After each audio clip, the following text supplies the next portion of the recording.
behind every good Revit model, you'll find a series of grids, and if you go to the elevations, so I'm in a floor plan, level 0, and if I go to the east elevation, double click that, and levels.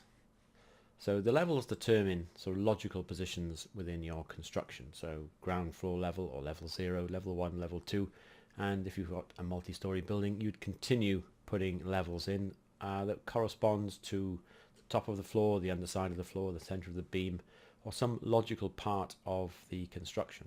Now, as a building grows in height, then you wouldn't necessarily add levels to every single thing that had a different height, like a sill height or a lintel height, for example, but you would offset them based on the current level. So if a wall was going up, then you might want the wall not to stop at level 2, so instead of putting another level in, you would just give it an offset value that was slightly above or slightly below level 2.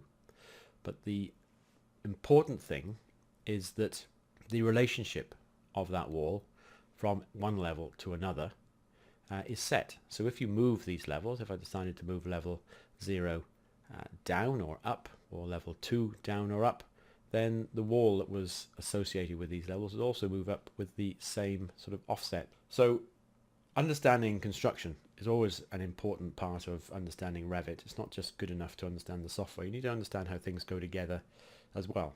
But what you don't get to see, unfortunately, is the levels and the grids in the 3D view. But I've created a version of this in my 3D view so I can show you what's going on. So if I click on the 3D default view, my grids are these things. So if I go to my top plan, even though it's facing the wrong way around, let's turn it around using that. So these in effect are my grid lines, and the level lines are the ones that come in this direction. So I go back to 3D, and this is what's happening. So when we create a column, for example, the column that we put in would go probably on an intersection of a grid, and it would go from probably level 0 to level 2, for example. So I'll just show you an example of that. So on the structure tab, if I choose column, and I'll just pick a default column, and you notice that under the properties you get all sorts of different options. So the moves with grids, yes, if the grids move, the columns move.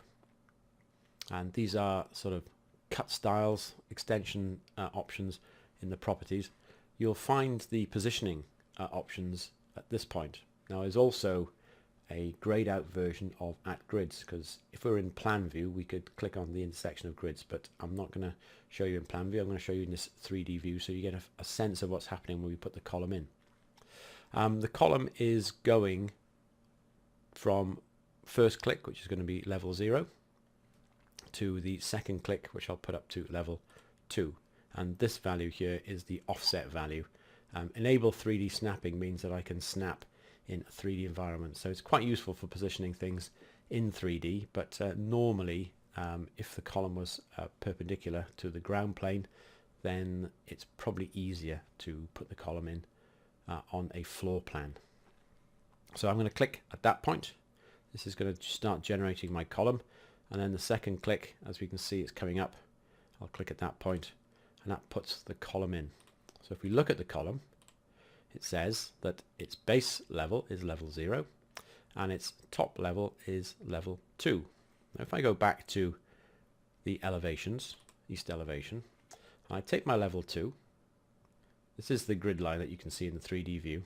If I take this level line and then edit this value here, I can either move it by dragging, but I can click on this level value here and say 9,000 and hit enter. Then that takes this grid line up. It also takes the other line with it because that's associated with the grids, and what it also does is extends this column up to that new height. So however far I take that grid line up or down, the column's going to stick with it.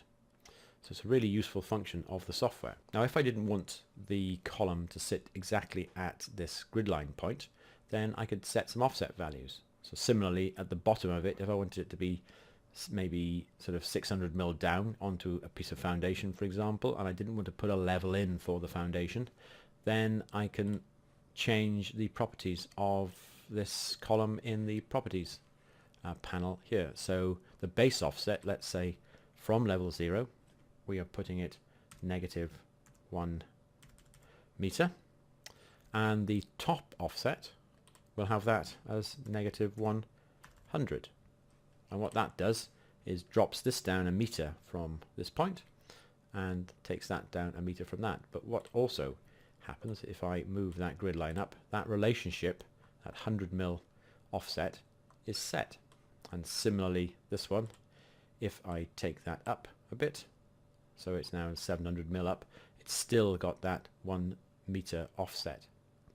The other thing that we could do is with this column is not have the base level at level 0, but have it at level 1. But notice what happens now. The offset value jumps to add that extra distance in. So it was 4 meters, now it's 3 meters 300. We've also added that offset value of a meter, so it's down to 4 meters 300. So if I wanted it to be 1 meter below, then I'd have to make sure I change this value. So just keep an eye on all sorts of things when you're starting to use Revit. Always pause before you do anything. Just check all sorts of different things that are happening on the screen. It is one of those softwares that lots happen that control things you might or might not be aware of it. Now we'll be looking at adding columns later on, but to generate the levels, because after you've designed your sort of basic shape in a sketch, then you're going to have to start creating levels and grids for it. I'll just open up a new drawing. I think I've got one up here already. So project 1. So I'll open that one up. So this thing here, this window, this switches between windows. Now this one here will close any hidden windows. It doesn't close different projects down, but it closes any hidden windows outside of the one that you last looked at. So I'll just click that. That'll trim this down a little bit. So I've now got project 1 and I've got 2 grid and levels. So that's my one that's currently open. So a little tick there to tell you. So if I open up this one, this is a new project that I've set up, and we're in the level 0. We get 2 levels by default with the standard template. If I go into elevations, go to the east elevation, you can see we've got 2 to start with. If I click on this, there's a little bubble at both ends, and you drag that stretches these out. You've got a 3D value and a 2D value. If I click on 2D, then it means that this is no longer associated with this as far as stretching it goes. So I click back to 3D and I get this relationship between that one and that one. If I want to the bubble on this side, I just click that tick button there. Similarly, this side. To change the height of a grid, then you can obviously just click in this, enter a different value, and that's going to move that down. Just be careful of the one that you're selecting. If you wanted this one to move up and you've got this one selected and you think, well, I'll just have it sort of 4 meters apart, then it's going to move the one that you've selected. So if I wanted to move this one 5 meters, then that's going to come down a -1 meter value. So I'll just put that back. I'll change the value here actually, so to 0, so you can see what happens. There's lots of different ways to control these things. To put a new level in, then on the datum you get one on the architecture tab, and on the structure tab you get the datum panel. Doesn't matter which tab you use. So levels, I think LL is the keyword shortcut for that, and it'll track up every 100mm. So I'll just click at that point and track along and make sure it lines up with the end. So you see that little blue line appearing, and then that's put another level in. And if I put one more in, just for good measure, it's not quite the right point. And then I'll hit escape a couple of times, hit escape twice to get out of the command. I want to move this up 4 meters, so I'll select this one, and I can change that to, I could also change that to the cumulative value of these levels as well. So that's applying levels. Grids are applied in a similar fashion, but we'll go to the level 0 plan for that. And notice that we've got 4 blue coloured markers on the ends.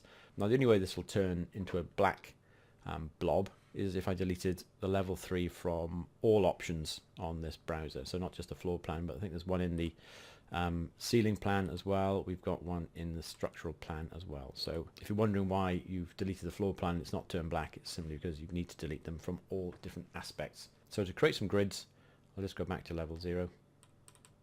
We don't see the level markers in this view, so we'll take the grid and again start generating a grid. Now if you change the value, so notice it climbs from 1 to 2, and the next one's going to be 3, the next one's going to be 4. If you come in this way, you wouldn't tend to have 5, 6, 7, 8, you go A, B, C or D, or X, Y, Z or something. So if you decide to change the marker value first before you start adding all the rest of them in, so I change that to an A, so I just click on it and then click again. I'll put an A in there and then click outside of it, and then go back to my architecture tab, back to the grid. I'll generate another grid, then it'll appear to be B, C, D, etc.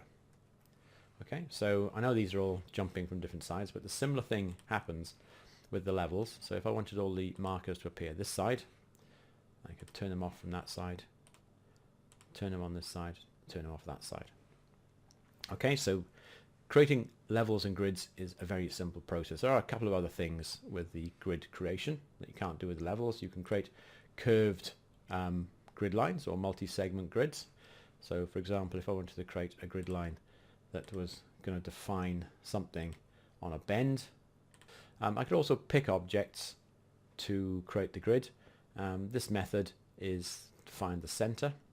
So maybe I want the center of it to span from that point, and I click there and I can track it round there. So I've got a 9.5 radius grid from that intersection. So that's probably a little bit more realistic for creating a structural grid off something. So a couple of hits on the escape key and you're back out of it. Okay, so that's covered in sufficient detail the creation of levels and grids. Just be aware of what they actually do. One of the next tasks that you'll have is to start generating columns and beams, and we'll cover that in the next episode.